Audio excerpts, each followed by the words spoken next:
Desperate Measures by VVC. Chapter 24. Interview 4. The Quibbler, June edition, Monday, June 16th, 1997.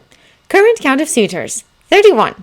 Harry Potter finishes round 3. Read the exclusive interview with our very own Xenophilius Lovegood. Our fourth interview with Mr. Harry Potter covers the results of his third round of testing. This will be our last interview with Mr. Potter as he wishes to keep private the details of the remainder of his courtships. We thank Mr. Potter for this opportunity and honor of being the official reporters of his courtships and wish Mr. Potter a bright future and a happy family. Below you will find our conversation that took place in Hogwarts' Great Hall the morning of Sunday, June 15th. Lovegood. Good morning, Harry. Harry. Good morning, sir. How are you today? Lovegood. I am well, thank you. And who is with you today? Harry. These are my friends, Neville Longbottom, Hermione Granger, and Lavender Cadbury, me Brown. Lovegood. Good morning, ladies and gentlemen. Friends. Good morning. Good morning, sir. Good morning, Mr. Lovegood. Harry. They're here to help clear up what really happened the night of May 3rd. I'd like to cover that in depth, if you don't mind. Lovegood. Of course not. Would you like to start with that? Harry. That was not necessary. I thought we'd start like usual. Going over the numbers. Lovegood. I have to admit, I'm quite curious how you managed to go from 352 suitors to only 31. You mentioned in our last interview that you thought quite a number would be eliminated for magic incompatibility. Was that really the case? Harry. Yes, it was. I eliminated 76 for that reason. Lovegood. That leaves 276. Funny how that number works out. Harry. Chuckle. It is. I hadn't noticed before. Then again, I didn't keep track the same way. Lovegood. That's about 20% right there. Did you have problems with those that were incompatible? Did they get angry? Harry. Some of them were angry, but most were understanding. Lovegood. I'm glad to hear that. So what was your first test after checking for compatibility? I presume you did that first. Harry. I did, yes. My tests were all worked into our conversations, so none of them can really be labeled as first or second or whatnot. I'll just go through them, no particular order. Lovegood. Certainly. Harry. Alright. One was how my suitor viewed my partial tongue ability. I deliberately spoke a phrase in partial tongue at some point during our conversation. Everyone that reacted negatively was eliminated. Lovegood. That's generally considered a dark gift. Harry. Snort. I don't care. I can speak to snakes. Big deal. It doesn't mean that I'm all of a sudden evil incarnate, I'm still me. And speaking to snakes is simply a gift. It's not inherently dark or light in any way. I am not going to hide a part of myself away just because someone has some weird notions about evil, wicked snakes or some such. Lovegood. So you eliminated anyone who didn't accept you as yourself? Harry. Exactly. Lovegood. How many? Harry. A total of 32 for that reason. Lovegood. That leaves 244. Harry. All right. Lovegood. What's next then? Harry.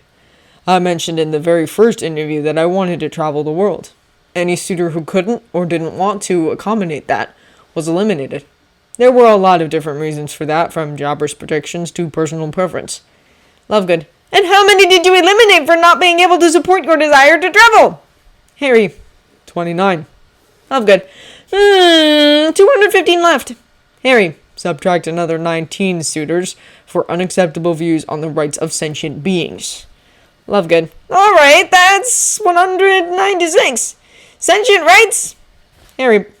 I'm afraid I don't agree with rounding up centaurs and putting them in special reserves. Lovegood. Oh, well. Harry. Or hunting down and exterminating werewolves or vampires. Lovegood. Yes, I see. Harry. Or even mandatory sterilization of goblin females after the birth of their second child as a way to control their population. Lovegood.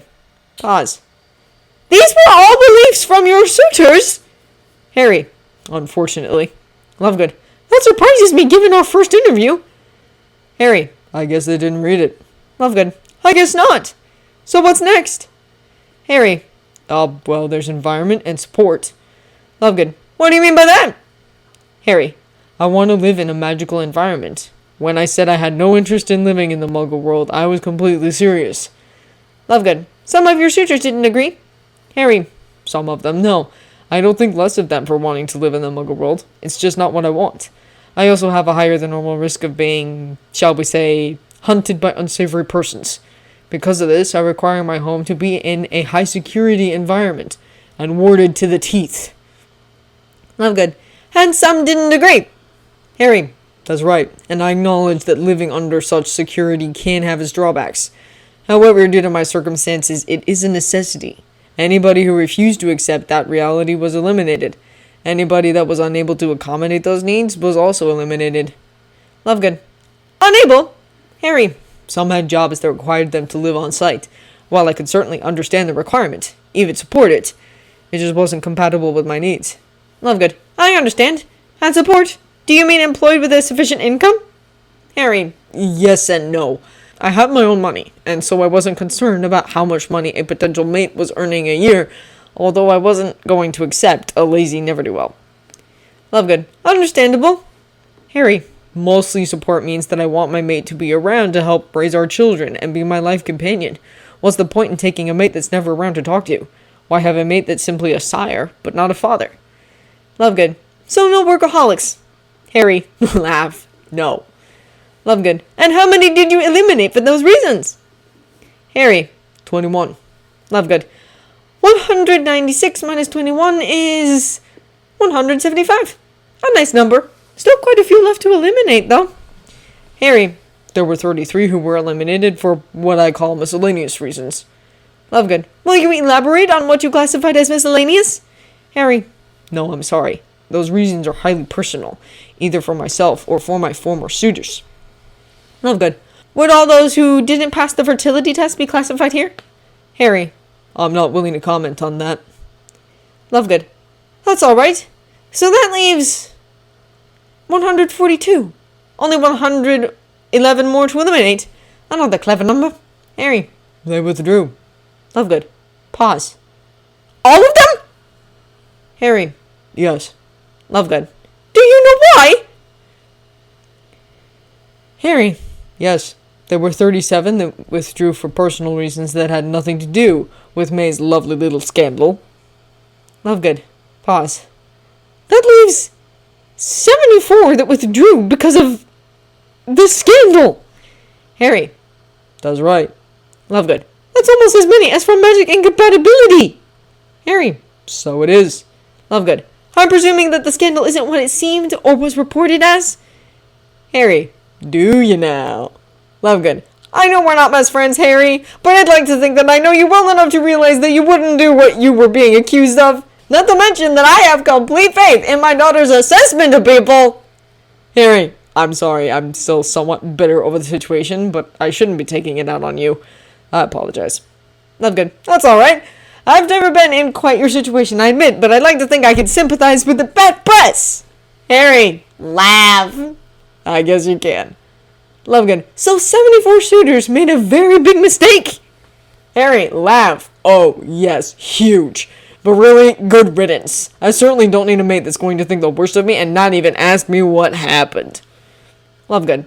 So the 31 left asked you what happened before making a judgment? Harry. Actually, no. Those remaining 31 understood what happened without me having to explain. Lovegood. But how was that possible? Harry. They extrapolated known facts into a logical and correct conclusion. Lovegood. I think I must be missing some facts. Harry. Probably. And because you're not courting me, that doesn't upset me at all. Lovegood. And if I had been? Harry. Then you should have known. Lovegood. Will you explain? Harry. Of course. This is part of what I want clarified about the scandal. What do you know about desespoir? Lovegood. I'm afraid my French isn't that good. Harry. It means desperation, but that's not the point. It's the name of the condition suffered by nearly all Veela and half-Veela submissives and is discussed in depth in the intermediate book about Veela available from the Veela Council. Lovegood. And so you expected your suitors to be aware of it? Harry. Yes, in a bit I'll tell you and your readers some cold hard facts about desespoir. Lovegood. Alright. Harry. What do you know about magical agitation and sensitivity? Lovegood. You mean like what you have now because of opening your magic so much over the past months? Harry. Exactly. Lovegood. Just the basics, really. Harry. Well, I'll get into some cold hard facts about that too. Lovegood. And this is something our suitors should have known as well, isn't it? It's been mentioned before in our interviews. Harry. Yes. After that, I'll talk some about calming influences, magical shock, hypothermia, physical shock. Lovegood. Hypothermia? Harry. Yes, hypothermia, like part of what I was experiencing that night. Lovegood. Goodness! Harry. Then I'll do some addition of dates before I start in on what memories I have of that night. Lovegood. You don't remember that night? Harry. Not very well, no. When I'm done with my part, my friends will tell their side. Lovegood. That sounds reasonable. I look forward to it. Harry. I'll warn you now that there were many things discussed that night, and most of those things are private and won't be relayed except in the vaguest sense. No details. Lovegood. Of course, that's not a problem. Harry. Do you have any questions before I get started? Lovegood. No, I don't think so. Harry. Alright then, let's start with desespoir.